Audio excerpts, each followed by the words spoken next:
ꯃꯌꯥꯝ ꯑꯩꯈꯣꯏꯒꯤ ꯃꯤꯁꯦ ꯃꯇꯨꯞ ꯃꯇꯨꯞ ꯀꯛꯑꯒ ꯊꯣꯡꯉꯒ ꯆꯥꯕ ꯑꯗꯨꯒ ꯑꯩꯈꯣꯏꯒꯤ ꯌꯥꯏꯊꯣꯛꯑꯒ ꯊꯝꯕ ꯑꯗꯨꯃꯥꯏꯅꯒ ꯇꯧ ꯍꯥꯏꯔꯒꯗꯤ ꯉꯝꯒꯗ꯭ꯔꯥ? ꯉꯝꯕꯗꯤ ꯂꯥꯏꯗꯅ ꯋꯥꯔꯤꯁꯦ ꯇꯥꯕꯗ ꯍꯪꯒꯣꯏꯕ ꯑꯃ ꯐꯥꯎꯋꯦꯕ꯫ ꯃꯤꯒꯤ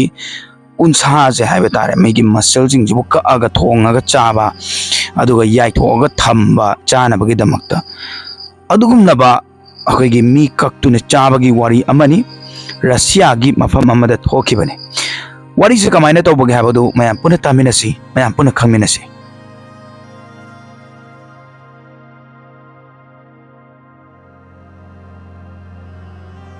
ꯃꯤꯑꯣꯏ ꯑꯃꯅ ꯐꯠꯇꯕꯗ ꯀꯌꯥꯝ ꯐꯠꯇꯕ ꯉꯝꯒꯅꯤ? ꯉꯁꯤꯒꯤ ꯋꯥꯔꯤꯁꯤꯗ ꯌꯥꯎꯔꯤꯕ ꯃꯤꯑꯣꯏ ꯑꯁꯤꯗꯤ ꯃꯤꯑꯣꯏꯕ ꯑꯃꯒꯤ ꯇꯧꯕ ꯌꯥꯗꯕ ꯊꯕꯛ ꯍꯥꯏꯕ ꯑꯃꯁꯨ ꯂꯩ, ꯃꯗꯨꯒꯤ ꯇꯥꯡꯀꯛꯇꯣ ꯂꯥꯟꯊꯣꯛꯑꯒ ꯐꯠꯇꯕ ꯊꯕꯛ ꯇꯧꯕ ꯃꯤꯁꯛ ꯑꯃꯅꯤ꯫ ꯉꯁꯤꯒꯤ ꯋꯥꯔꯤꯁꯤꯗꯤ ꯊꯃꯣꯏ ꯁꯣꯟꯕ ꯃꯤꯒꯤꯗꯤ ꯅꯠꯇ꯭ꯔꯦ, ꯇꯥꯕ ꯃꯇꯝꯗ ꯍꯩꯅꯗꯕꯁꯨ ꯄꯣꯛꯀꯅꯤ꯫ ꯃꯥꯅ ꯀꯔꯝ ꯇꯧꯒꯦ ꯍꯥꯏꯕꯗꯣ ꯇꯥꯔꯒꯗꯤ ꯁꯣꯏꯗꯅ ꯆꯩꯅꯤꯡꯒꯅꯤ꯫ ꯃꯤꯑꯣꯏꯕ ꯑꯃꯅ ꯑꯁꯤꯒꯨꯝꯂꯕ ꯊꯕꯛꯁꯤꯕꯨ ꯇꯧꯕ ꯍꯧꯅꯕ꯭ꯔꯥ ꯍꯥꯏꯗꯅ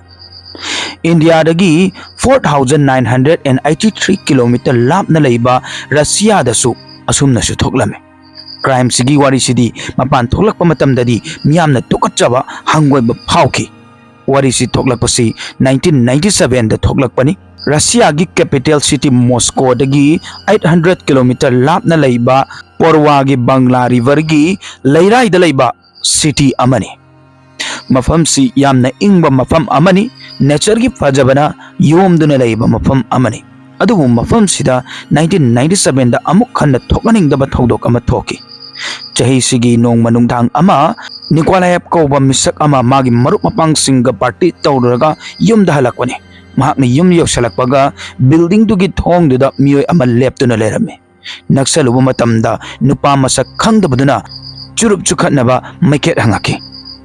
ꯌꯨ ꯉꯥꯎꯔꯤꯕ ꯅꯤꯀꯣꯂꯥꯌꯦꯚꯁꯨ ꯃꯥꯒꯤ ꯄꯣꯀꯦꯠꯇꯒꯤ ꯃꯩꯈꯦꯠꯇꯨ ꯂꯧꯊꯣꯛꯇꯨꯅ ꯄꯤ꯫ ꯃꯩꯈꯦꯠꯇꯨ ꯂꯧꯊꯣꯛꯇꯨꯅ ꯆꯨꯔꯨꯞꯇꯨ ꯊꯛꯃꯤꯟꯅꯔꯤ꯫ ꯂꯣꯏꯅꯅ ꯑꯅꯤꯗꯨ ꯃꯥꯒꯤ ꯋꯥꯔꯤ ꯃꯥꯅ ꯊꯣꯛꯄ ꯄꯪꯁꯥꯟꯗ ꯁꯥꯟꯅꯔꯤ꯫ ꯑꯗꯨꯕꯨ ꯉꯥꯏꯍꯥꯛꯀꯤ ꯃꯇꯨꯡꯗ ꯃꯈꯣꯏ ꯑꯅꯤ ꯈꯠꯅꯔꯛꯈꯤ, ꯃꯅꯩ ꯌꯦꯠꯅꯔꯛꯈꯤ꯫ ꯑꯃꯅ ꯑꯃꯗ ꯀꯟꯅ ꯂꯥꯎꯅꯗꯨꯅ ꯈꯠꯅꯩ꯫ ꯑꯇꯣꯞꯄ ꯃꯤꯁꯛꯇꯨꯅ ꯋꯥ ꯉꯥꯡꯅ ꯅꯤꯀꯣꯂꯥꯌꯦꯚꯇ ꯈꯨꯠꯁꯨ ꯊꯥꯔꯨꯏ꯫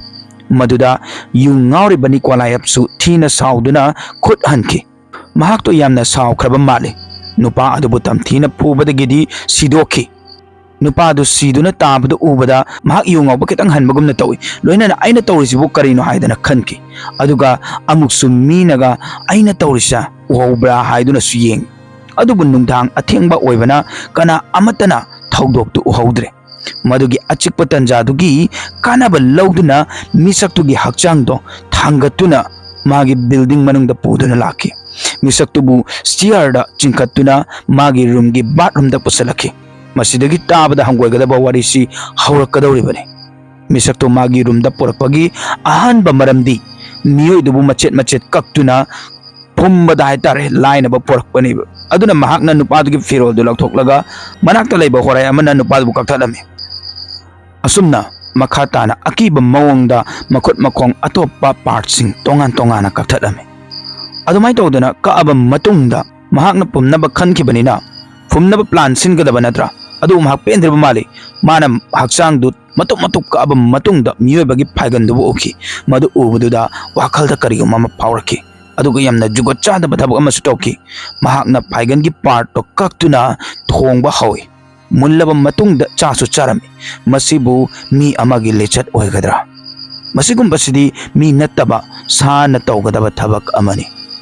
ꯃꯍꯥꯛ ꯑꯁꯨꯝꯅ ꯀꯔꯝꯅ ꯑꯣꯏꯔꯛꯈꯤꯕꯅꯣ? ꯅꯠꯇ꯭ꯔꯒꯅ ꯍꯥꯟꯅꯗꯒꯤ ꯇꯧꯗꯨꯅ ꯂꯥꯛꯑꯕ꯭ꯔꯥ ꯍꯥꯏꯕꯁꯨ ꯅꯠꯇꯕ꯫ ꯍꯥꯏꯅꯕ ꯂꯩꯗꯅ ꯃꯤꯁꯤ ꯅꯣꯡꯃ ꯅꯠꯇ꯭ꯔꯒ ꯅꯣꯡꯃꯗꯤ ꯃꯁꯥꯒꯤ ꯑꯁꯦꯡꯕ ꯁꯛꯇꯝꯗꯨ ꯎꯕ ꯐꯪꯉꯦ ꯍꯥꯏꯕꯗꯣ꯫ ꯃꯍꯥꯛꯅ ꯃꯤꯗꯣ ꯀꯛꯑꯕ ꯃꯇꯨꯡꯗ ꯀꯗꯣꯝꯗꯒꯤꯅꯣ ꯈꯪꯗꯕ ꯃꯤꯒꯤ ꯋꯥꯈꯜꯂꯣꯟ ꯑꯣꯏꯗꯕ ꯋꯥꯈꯜ ꯈꯜꯂꯛꯈꯤꯕꯅꯦꯕ꯫ ꯃꯍꯥꯛꯅ ꯆꯥꯔꯤꯕꯗꯣ ꯍꯥꯎꯔꯛꯇ꯭ꯔꯕ ꯃꯇꯝꯗ ꯑꯃꯨꯛ ꯌꯥꯏꯕ ꯍꯧꯏ꯫ ꯃꯤꯁꯛꯇꯨꯒꯤ ꯑꯐꯨꯠꯄ ꯐꯥꯏꯒꯟꯗꯨꯒꯤ ꯄꯥꯔꯠꯇꯨ ꯑꯃꯨꯛ ꯌꯥꯏꯊꯣꯛꯈꯤ꯫ ꯑꯁꯨꯝꯅ ꯑꯌꯥꯕ ꯄꯣꯠꯁꯛꯇꯨ ꯆꯥꯕ ꯃꯇꯝꯗ ꯅꯤꯀꯣꯂꯥꯌꯦꯚ ꯌꯥꯝꯅ ꯅꯨꯡꯉꯥꯏꯕ, ꯍꯥꯎꯕ ꯑꯃ ꯐꯥꯎꯈꯤ꯫ ꯑꯁꯨꯝꯅ ꯇꯞꯅ ꯇꯞꯅ ꯇꯧꯗꯨꯅ ꯃꯍꯥꯛꯀꯤ ꯑꯣꯏꯅ ꯃꯤꯑꯣꯏꯕꯒꯤ ꯁꯥꯗꯨꯝꯁꯤ ꯑꯍꯥꯎꯕ ꯃꯊꯦꯜ ꯑꯃ, ꯑꯍꯥꯎꯕ ꯏꯟꯖꯥꯡ ꯑꯃ ꯍꯥꯏꯕꯗꯨ ꯑꯣꯏꯔꯛꯈꯤ꯫ ꯃꯁꯤꯒꯤ ꯃꯇꯨꯡꯗ ꯅꯤꯀꯣꯂꯥꯌꯦꯚꯅ ꯑꯇꯣꯞꯄ ꯃꯤꯑꯣꯏ ꯑꯃꯁꯨ ꯍꯥꯠꯈꯤ ꯑꯃꯗꯤ ꯃꯃꯥꯡꯗ ꯇꯧꯕꯒꯨꯝꯅꯁꯨ ꯇꯧꯈꯤ꯫ ꯑꯍꯥꯟꯕꯗ ꯃꯍꯥꯛꯅ ꯀꯅꯥꯒꯨꯝꯕꯗꯣ ꯍꯥꯠꯂꯒ ꯑꯁꯤꯕ ꯑꯗꯨꯗ ꯌꯥꯎꯕ ꯎꯟꯁꯥ ꯃꯁꯜꯁꯤꯡꯗꯨ ꯂꯧꯊꯣꯛꯂꯦ ꯍꯥꯏꯔꯒ ꯆꯥꯕ ꯊꯛꯄ, ꯊꯣꯡꯕ ꯊꯥꯛꯄꯗ ꯍꯥꯞꯇꯨꯅ ꯆꯥꯅꯕ,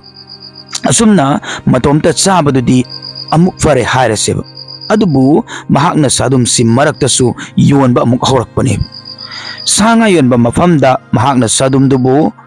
kangarugi sadum ne haiduna muk iyon banib. Masi kaktang natana mahakna sadum modubu exotic meat ne haiduna magi crime duda su saruk yahan kiba. Magi marupta mana kakpa migi sadum do makoy gi yu nisa drugs saba singi haitare adugi paisa ta laga haitare masa du yu laga adumain tawdana yu laga business oine tolom bhai batare. Nong masu magi maruptuna mitto mayamda poraki aduga magi nupina mitto haptuna momo su semki magi nupina sembadu matai manau khak chabadi lairadana makoi gi machada su amuk pijaki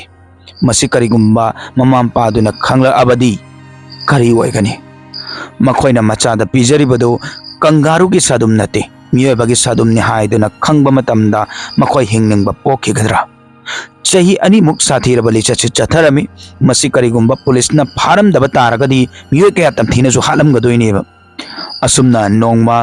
sayon bagi market sidigi kangaru gi sadum ne haibaduda leibani maduda mahakti mamangda kangaru gi sadum si toina chaba posak ama oibanina mahakna leiraga charu matamda kangaru gi sadum ne haibagi mahaw amata oide haidana hairi madi mahaw khangbanin haibatare mahakna chaning badagidi hairiba sadum se leiduna lepta test taunaba thakibani asumna test tarubada miyoibagi iyawi haiba akoigi result ta thoklakibani asumna police ta complaint tawre nupiduna haiba tare police na paw phangbadagidi nikolai puthi balakpadagi magi laifamduda tawrumliba mayamdo ubada makhoi su ngakhi makhoi gi career da adugumnaba tawdok to hanba oina urambasu yaiba Lekika Sondrana magi like true vampires, blood sucking killers past and present hairiba thawdok sigi matang da su hapani police na changba matamda mafam du da migi masa ayai bana pek thanba khang ama ovandana karino khangdaba posak ama haiba tare yaiba adusu ayai bani aduga chadaba haksangi partsing duna mapanda khomdok duna thammi maduna magi balcony gi mapanda ice haptuna thamlami madu myam dos migi sadum ne khanmada police wawda tu chungki 1997 da Nicholas pu arrest torbu matung da mahakpo court ta puthokpa matamda mahakpo yengba matamda su hainadaba akiba ama phawgani haiba yai mangonda masana tawzaki badugi damakta nungaitaba phawba amata ude mahakpo court ta pukhatpadu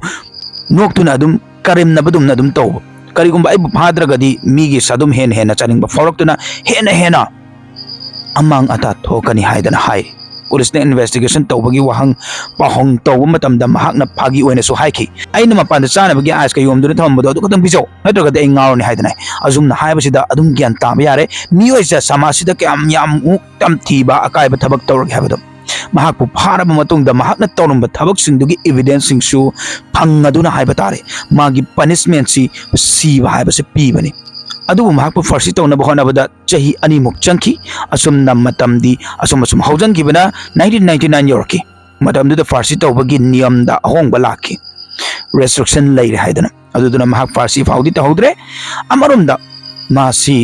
miyamda pak sanna khanghan bahayabasa afaba oidre haiduna mahakpu punchi chupagi oina jail da thamnaba K6 Dolphin Prison hairiba high security thamba asumnaba jail si thamlami hairiba Russia border da saba Russia gi haibadi moigi jail si niyam sing si yamna strict oiba haiba tare prisoner sing bu koi bachat pataw basu yahandaba nungtin ayuki matamda pabung de hippa phambasu yahandaba security sing so 15 minutes kangdana adumak thadoi maramdi lamhenba niyam indaba yawbra yengnaba haidana haina basulei jail sidagi nantoke haiba taragadi upai amadi lei madudi siba haibasine